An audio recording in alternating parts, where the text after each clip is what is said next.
Hey everyone, it's King's Drummer, and thought I'd do a quick video for you.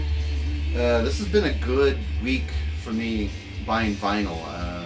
This time last week I went out to Sacramento and I bought like 15 or 16 records, and those were great. I showed them another video, and then a few days later I get Eric Johnson's latest album signed by Eric Johnson, and just yesterday for the hell of it, because I was happy the weekend was finally here, I went to my local record store, which is called Rasputin, and decided I just wanted to just browse the dollar bin. I didn't really want to spend a lot of money and see if maybe I could find a few records that might catch my eye.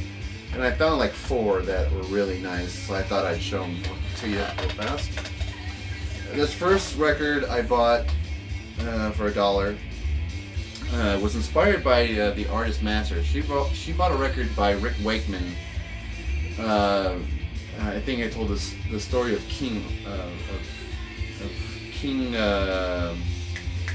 Henry, I believe it was, and so it was a whole album devoted to King Henry, and that made me remember the last time I'd been to Rasputin. I saw one by Rick Wakeman, but and had a similar concept. I figured it's been a couple of weeks, it probably wouldn't be there. And I went there yesterday, and to my amazement, it was still sitting in the dollar bin. There's not too many prog fans here where I live. So I thought I'd go and get it because it looked like interesting packaging. So I got Rick Wakeman. One of Rick Wakeman's solo albums. And this one is entitled The Myths and Legends of King Arthur and the Knights of the Round Table. And I think if you ever saw the movie Excalibur, you'll be pretty familiar with the story content here. It's a gatefold. And let's try to catch some nice light here. And not a bad gatefold. So, pretty cool album.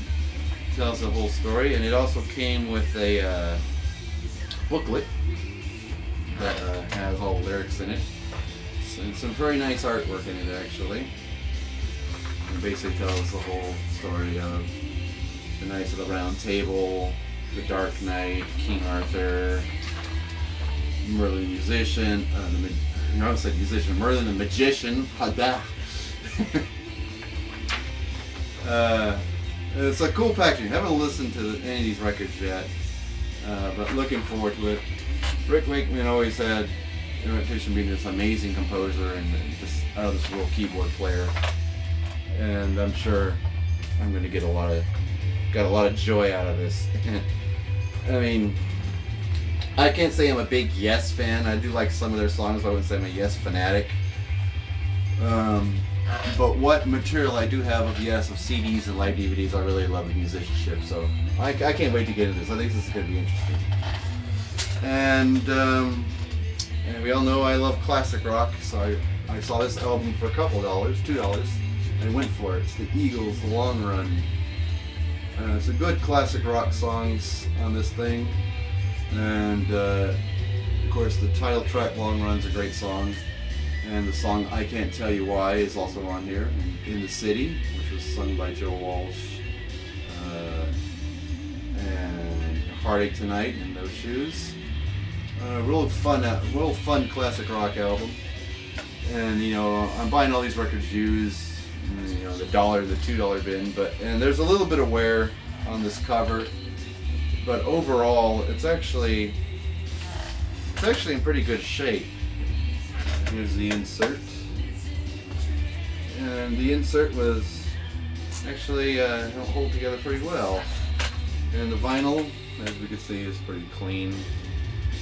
And like I said, I haven't listened to any of these records, but I've heard a lot of the songs on this record, obviously on Classic Rock Radio, and I am an Eagles fan. You know, I have several of their concert videos. I even have one from the 70s that they did in Houston, which was really good.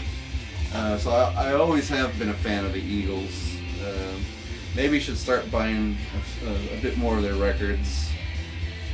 They have they are actually great singers, great songwriters, and they write some timeless music.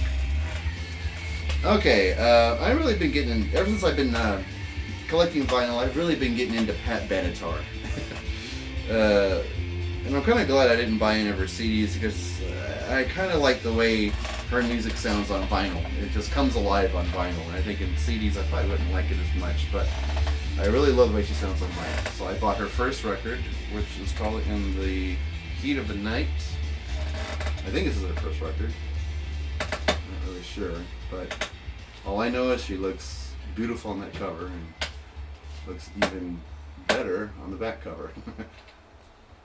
But the songs that are on here are Heartbreaker, I Need a Lover, We Live for Love, one of the ones that really jump out at me. And as you can see, someone wrote on the back cover here, I don't know how well you can see that, but they actually wrote something that I thought was very useful. They wrote the lengths of every track.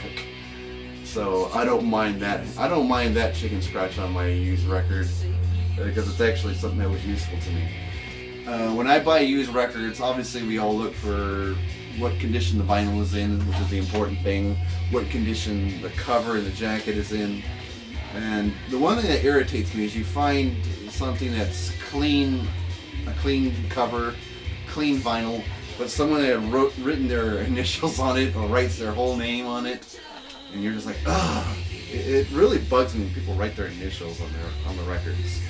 I mean, I know if you once you own it, you can do whatever you want with it. I get that, but you know, when I go to buy a used record, I always hate the ones that have initials written on them. But at least this person wrote something I can actually use, which is the links to the songs. So that one was good. This next record, big fan of this band. I found this in the dollar bin. Well, actually, this was $2, and I've been getting into their records a lot in vinyl. This will be the third one of theirs I have on vinyl, and they're a great band. And I kind of wish they were a little bit more famous than they were, but they had a good body of work. And this is Triumph. The name of the album is Just a Game. This is probably a reissue because this Super Savers seal here, that's not a sticker, that's actually printed on the cover. So obviously this is some kind of reissue. But you know, the cover, the jacket's in great shape. A little bit of wear on it, but not bad. And the vinyl itself, very, very clean. And the classic songs on here are Lay It on the Line and Hold On. Some good music. I love Triumph's music. They were a great band. I wish they were a little bit more popular than they were back in the day. Not saying they were unknown. They had a lot of fans and they toured the world every time they released a record and went on tour. But you know, I guess his time hasn't been very good to this band, and a lot of people have no clue who they are.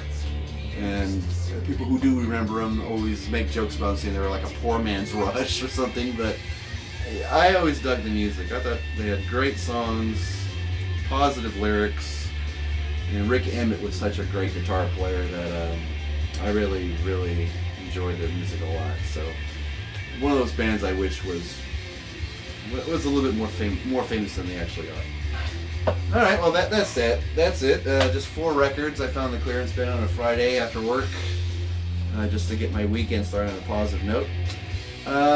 I gained a few subscribers lately, and more people are watching the videos, leaving nice comments, and I have been watching tons of your guys' videos and some of the threads and some of the thread responses. I apologize to those who made threads lately. I love watching them. I love watching responses.